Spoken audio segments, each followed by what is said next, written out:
Okay, Seoraksan. October 26th, 2007. This is over 9 years ago.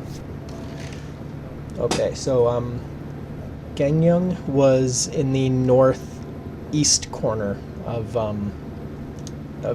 South Korea, right on the border along North Korea. It's very, very close.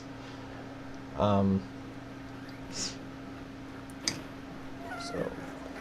yeah, the bus to get halfway across the country was only about $7.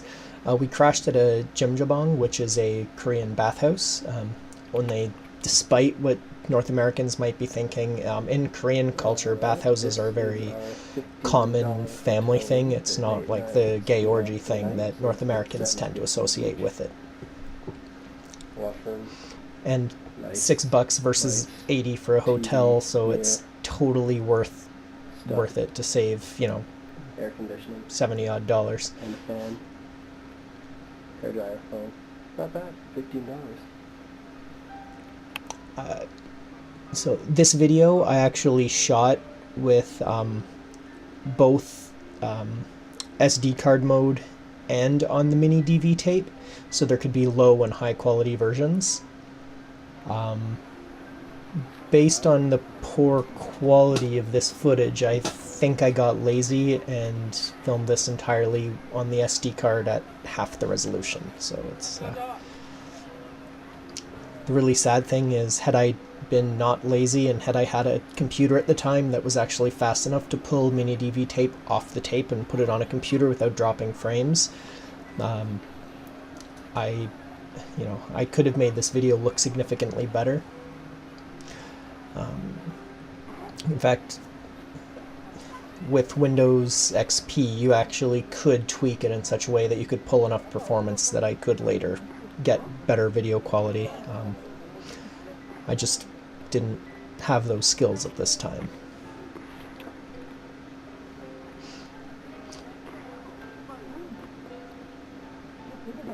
But the Seoraksan mountain range, I've seen the Rockies in Canada's west coast. I've seen the Laurentians on Canada's east coast. Seoraksan, especially the one peak that we went to, I don't know, the mountains in Asia just seem to have such a different character than the ones in North America. They often seem a lot more vertical columns or something. It's hard to explain, but I thought it was absolutely beautiful there, and all I can think of is how much better this would look like if I had the camera recording equipment I have now. Oh man, I could have done this justice. Now, this was a moment where it was a very steep climb. I mean, there were trails and ladders and staircases that had been built and installed on the mountains because it's a very touristy thing. But I felt like I was going to die just as I was reaching this peak. And it was this completely, like, earth-shattering, life-changing moment of just pure, like, I've achieved something great. This is amazing. This is unbelievable. And it just felt so important and so amazing and so joyful to go through such misery, such agony, such difficulty to make it to the peak. It was really incredible.